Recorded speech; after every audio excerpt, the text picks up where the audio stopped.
Hey guys, a very happy new year to all of you. आपको नए साल की बहुत बहुत शुभकामनाएं। देखिए, नया साल शुरू हो गया है। आई होप आपने पिछले जो साल गया है उसमें बहुत ही अच्छे रिटर्न्स कमाए हों, बहुत ही ज़्यादा अच्छा इन्वेस्टिंग करी हो, बहुत ही पैसा बनाया हो।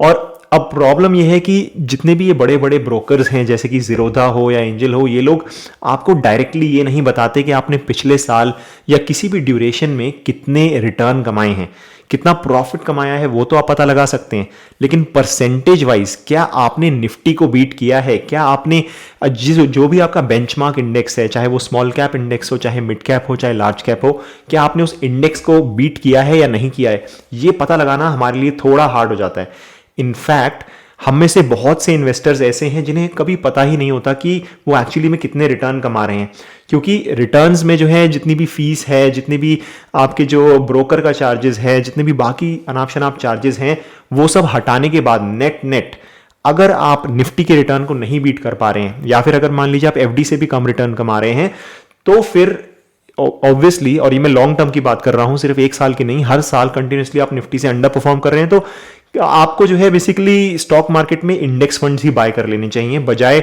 खुद से जो है इन्वेस्टिंग करने के। तो इस वीडियो में मैं ये बताऊंगा कि आप कैसे पता लगा सकते हैं कि आपने कितने रिटर्न्स जनरेट करे। अब देखिए, रिटर्न्स की जहां तक बात है तो एक तरीका तो ये है, आप सीधा सीधा ये देखिए कि भाई स्टार्टिंग वैल्यू क्या थी, एंडिंग वैल्यू क्या थी, टाइम पीरियड क्या था, और आप पता लगा लें कि कितने रिटर्न्स कमाए हैं, राइट। तो ये तो एक आसान तरीका है, लेकिन इस तरीके में प्रॉब्लम क्या है? प्रॉब्लम यह है कि ज्यादातर लोगों के पास जो है, जैसे अपनी एक जॉब होती है तो कंटिन्यूस कैश फ्लो आता रहता है, या फिर कभी कहीं से जो है कोई एफडी मैच्योर हो गई, आपके पास 1-2 लाख रुपए आ गए, आपने उसे वापस से डाल दिया, राइट। तो यहां पे प्रॉब्लम ये आती है कि रिटर्न कैलकुलेट करना इतना सिंपल नहीं रह जाता कि बस स्टार्टिंग वैल्यू और एंडिंग वैल्यू और आपने बस सीधा सीधा निकाल लिया कि कितना कंपाउंड इंटरेस्ट, कितना कंपाउंडेड रिटर्न बना, या फिर कितना, अगर हम नॉर्मली देखें तो कितना रिटर्न बना। तो ऐसी ऐसी कैलकुलेशन के लिए हम XIRR यूज करते हैं, जिसे extended internal rate of return कहा जाता है। इस वीडियो में मैं आपको ये बताऊंगा कि अगर आपको ये प्रॉब्लम है कि भाई आप भी कभी पैसा निकाल रहे हैं अकाउंट से, कभी पैसा नया पैसा डाल रहे हैं, राइट, कभी आप कोई स्टॉक खरीद रहे हैं, बेच रहे हैं, तो कैसे आप ये पता लगाएं कि आपके कितने रिटर्न बनते हैं। अब जितने भी ये बड़े बड़े म्यूचुअल फंड हाउसेज हैं, पीएमएस हाउसेज हैं, वो भी एग्जैक्टली यही कैलकुलेशन करते हैं अपने रिटर्न्स निकालने के लिए। तो आप इसे किसी भी इंडेक्स से बेंचमार्क करके भी देख सकते हैं। तो चलिए बिना टाइम वेस्ट करे शुरू करते हैं। तो यहां पे मैं जीरोधा का अकाउंट यूज करता हूं, और इसीलिए मैं सीधा सीधा चलता हूं जीरोधा के कंसोल पे, जहां पे मुझे एक अकाउंट वैल्यू कर्व देखने को मिलेगा। तो जीरोधा में अगर आप भी जीरोधा यूज करते हैं या कोई भी और अकाउंट यूज करते हैं, तो ज्यादातर जो है आपको एक अकाउंट कर्व दिख जाता है, जिसमें वो ये बताते हैं कि किसी पॉइंट ऑफ टाइम पे आपके अकाउंट में टोटल कितनी वैल्यू है, यानी कि जितनी इक्विटीज हैं उसकी वैल्यू प्लस जितना सरप्लस कैश पड़ा है या जितने म्यूचुअल फंड्स पड़े हैं, सब कुछ मिला के कितनी वैल्यू बन के आ रही है। तो यहाँ पे ये है मेरा अकाउंट वैल्यू कर्व। तो यहाँ पे आप देख सकते हैं कि स्टार्टिंग वैल्यू यहाँ पे थी, एंडिंग वैल्यू यहाँ पे है, और बीच में आपको जितनी भी ये डॉट्स दिख रही हैं वहां पे मैंने कुछ नई, मेरी कुछ एफडीज मैच्योर हुई थी या कहीं से नया पैसा आया था, तो मैंने उसे इसमें डाला था। सिमिलरली एक पे आउट का भी आप देख रहे हैं कि जिसमें एम्प्टी हॉलो सर्कल है, जो कि यहाँ पे मुझे कहीं भी नहीं दिख रहा, क्योंकि मैं 100% इन्वेस्टेड ही रहता हूँ। जो मेरा पैसा होता है मैं निकालता नहीं हूँ अपने ब्रोकरेज अकाउंट से। अगर आपके अकाउंट कर्व में कोई ऐसा हॉलो सर्कल है तो इसका मतलब है कि आपने उतना पैसा अकाउंट उसके जो है जीरोधा के अकाउंट में से निकाला है। तो आपको करना कुछ नहीं है, एक एक्सेल शीट बनानी है जैसे मैं बता रहा हूं। आपको ये देखना है इस अकाउंट वैल्यू कर्व में स्टार्टिंग वैल्यू क्या थी, एंडिंग वैल्यू क्या थी, और किस किस दिन आपने कितना कितना पैसा डाला या निकाला, और एक बहुत ही सिंपल सा फॉर्मूला लगा के आपको अपने रिटर्न्स पता चल जाएंगे। यहाँ पे एक एग्जाम्पल के तौर पे बेसिकली मैं आपको दिखा रहा हूँ कि यहाँ पे 1 तारीख को 1 जनवरी 2022 यानी कि शुरुआत जब साल हुआ था, तो 1 लाख रुपए से मैंने शुरुआत करी। ये सिर्फ एक एग्जाम्पल है। और 15 फरवरी को मेरे पास कुछ पैसे आए, 10,000 रुपये मेरे इकट्ठे हो गए सेविंग अकाउंट में, तो मैंने 10,000 रुपये इस अकाउंट में ट्रांसफर कर दिए। इसी तरीके से आपको डेट और अमाउंट डालते जाना है कि, और इसमें जो है आपको जो अकाउंट की वैल्यू थी वो सिर्फ एक बार डालनी है, यानी कि अकाउंट की शुरुआत हुई 1 लाख रुपए से, उसके बाद मैंने 10,000 रुपये डाले, फिर 23 मार्च को मैंने 15,000 रुपये डाले, फिर 28 जून को मैंने डाले 12,000 रुपये, फिर मुझे कुछ पैसे की जरूरत पड़ गई और इसीलिए 14 जुलाई को मैंने 20,000 रुपये इस अकाउंट में से निकाल लिए, राइट।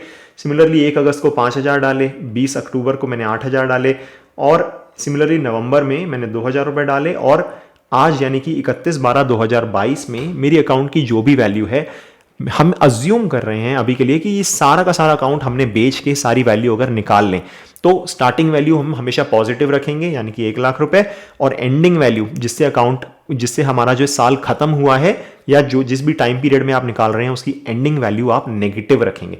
तो ये हो गया -1.5 लाख रुपए। तो मैंने कुछ पैसा डाला, कुछ निकाला, जैसा भी किया, लेकिन at the end of the year मेरे पास 1.5 लाख रुपए थे अकाउंट में, जो अकाउंट की वैल्यू थी। वो आपको इस चार्ट के एंडिंग में मिल जाएगा कि आप लास्ट डे पे 31 तारीख को देखेंगे तो यहाँ पे आपको अकाउंट वैल्यू मिल जाएगी। अब सिंपल सा फॉर्मूला है XIRR निकालने का, मैं आपको फिर से करके दिखा देता हूँ। तो आपको कुछ नहीं करना है, तो बहुत ही ज़्यादा सिंपल फॉर्मूला है, आपको कुछ नहीं करना है। एक्सेल में ये सब चीज़ें जब आप कर लें, डेट और अमाउंट को आपने एक बार डाल दिया तो आपको इक्वल टू XIRR फॉर्मूला लगाना है। आप देख सकते हैं सजेस्ट कर रहा है कि पहले वैल्यूज़ डालें फिर डेट डालें। अब यहाँ पे वैल्यूज़ जो हैं आपकी हैं बेसिकली B2 से लेकर के B10 तक।